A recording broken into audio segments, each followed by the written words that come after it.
The air in the boardroom is thick with cigarette smoke and the kind of silence that usually precedes a firing. It is 1951, and Lucille Ball is standing before the executives at CBS, a woman who has been told more times than she can count that her career is essentially over. She isn't here to ask for a role. She is here to fight for the one thing the studio deems impossible: a television show starring herself and her real-life husband, a Cuban band leader whose accent, the executives insist, is unmarketable, distracting, and destined to fail. They think they are simply rejecting a pitch. They don't realize they are igniting a war.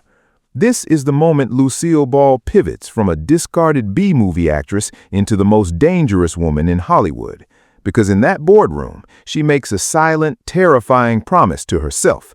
She will build the show, she will force them to watch it, and she will own every single frame. The irony that defines her legend is that the greatest television show in history was built on the wreckage of a secret feud, a cold, calculated battle against a network that wanted her to stay in her lane. To the public, I Love Lucy was a domestic sitcom about a kooky housewife. To the executives, it was a liability. They looked at Lucille Ball and saw a has-been in her 40s. They looked at Desi Arnaz and saw an ethnic anomaly that would alienate the American heartland. What they failed to understand was that by trying to bury her idea, they had stripped away her fear. When you have nothing left to lose, you stop playing by the rules of the house. You start building your own. Every major success in Hollywood has a body count, but the cost of I Love Lucy was tallied in long, sleepless nights and a marriage that was slowly being devoured by the very screen they were creating. Most viewers watching the reruns today see the comedic timing and the physical genius, but they miss the underlying tension. They don't see the woman who, between takes, was terrified that the network was looking for any excuse to pull the plug, to replace her, or to prove that a woman couldn't lead a studio. This wasn't just entertainment. This was an act of survival. You have to understand the industry in 1950 to understand why this feud felt like a death sentence. Back then, television was not a creative sanctuary. It was a rigid, sponsor-controlled machine. The people writing the checks were the tobacco companies and the household cleaner brands, and they operated on the belief that viewers were predictable, passive, and prejudiced. They told Lucy Americans wouldn't believe she was married to a Cuban. They told her it was unrealistic. They were masking their bias as market research, and in doing so, they gave Lucille Ball the single greatest motivation she could have asked for: the desire to prove the experts fundamentally, humiliatingly wrong. The secret weapon in her arsenal wasn't her acting, but her obsession with control.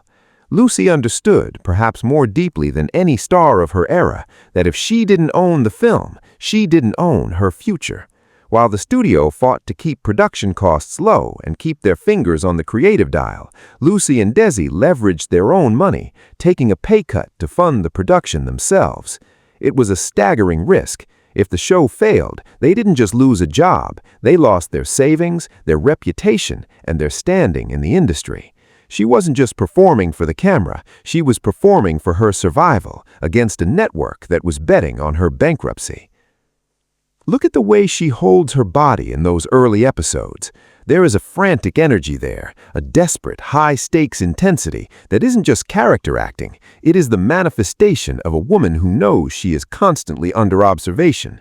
The executives were watching every frame, looking for the unrealistic flaw, waiting for the audience ratings to dip so they could shutter the set. She couldn't just be good, she had to be perfect every single week, or the entire experiment would be dismantled. The secret feud wasn't just happening in the boardroom, it was happening in the edit, in the lighting choices, and in the sheer volume of work she forced herself to endure.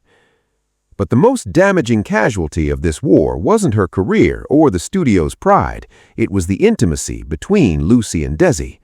When you turn your relationship into a product for public consumption, you stop being husband and wife and start being business partners.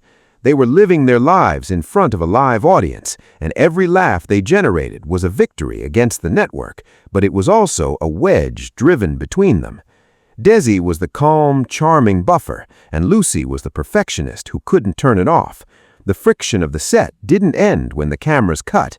It followed them home, turning their private life into an extension of the studio's demands. There was a moment in the show's history that defines this friction perfectly, the pregnancy episode. Today, we view it as a cultural milestone, but at the time, it was an act of absolute rebellion. The sponsors and the network executives were terrified. A pregnant woman on television? It was considered vulgar, improper, and a violation of the rules of the living room. They fought her, they threatened her, and they tried to sanitize the script until it was unrecognizable. Lucy didn't just push back, she bulldozed them. She realized that by making the audience care about her personal life, her literal physical body, she was making herself indispensable. She turned the network's moral panic into her greatest leverage. It worked, and that was the beginning of the end. Once the ratings skyrocketed, the network wasn't just tolerating her, they were beholden to her. But victory in Hollywood is rarely clean. As the power balance shifted, the resentment inside the studio grew. They hadn't wanted her to win, and they certainly didn't like the fact that she had created a blueprint for modern television production, a blueprint that prioritized the star's ownership over the studio's control. She had broken the system, and the system, in its own way, never forgave her for it. The feud simply morphed from "you can't do this" to "we need to manage you." The tragic paradox of her life is that the very strength she used to defeat the establishment was the same trait that isolated her. By the time I Love Lucy hit its peak, she was a tycoon. She was the first woman to head a major studio, Desi. She had won. But look at the photographs from those later years. The frantic energy of the 1950s had hardened into something more solitary, something more protective. She had successfully navigated the feud against the network, but she had lost the ability to just be a person, not a product. Everything she built was designed to prevent her from ever being unmarketable again, but the cost was an inability to trust. She had to fight so hard for so long that eventually everyone started to look like an opponent. The executives who doubted her, she beat them. The sponsors who didn't want the show, she made them irrelevant. But in the process of winning, she had normalized a life of perpetual conflict. She wasn't fighting for her show anymore, she was fighting to maintain the altitude she had reached. If you go back and watch the show now with the knowledge of that hidden war, the comedy hits differently. The slapstick, the falls, the screaming, it feels less like lighthearted entertainment and more like an exorcism. She was physically exhausting herself week after week to prove a point to men who were already gone. She was running a race where the finish line kept moving, and her exhaustion was the price of admission. What did she actually gain in the end? She gained immortality, certainly. She changed the way the world consumed stories, but she also set a precedent for the difficult woman in Hollywood, the woman who demands control, who knows the numbers, who isn't afraid to walk into a boardroom and tear the contract up. People called her difficult because she knew exactly how the machine worked and refused to be a cog in it. They called her controlling because she knew that if she didn't hold the reins, the machine would discard her the moment it found something shinier. The secret feud wasn't just about a TV show, it was a confrontation with the fundamental insecurity of fame. Lucille Ball spent her life terrified that the audience would wake up, realize she was just a woman with a dream, and turn the channel. She had to make them love her, not just because she wanted the fame, but because she knew in her bones that the moment they stopped watching was the moment the industry would turn back into the cold, exclusionary, dismissive institution it had been the day she walked into that boardroom. She proved them wrong, but the ghost of that initial rejection never really left her. She lived the rest of her life as if the executives were still sitting in that room, waiting for her to fail. She won the war for I Love Lucy, she conquered the network, and she became an icon. But icons, by definition, are isolated. They are objects of worship, not partners in life. Lucille Ball's brilliance was that she saw the game for what it was, and she played it better than anyone else.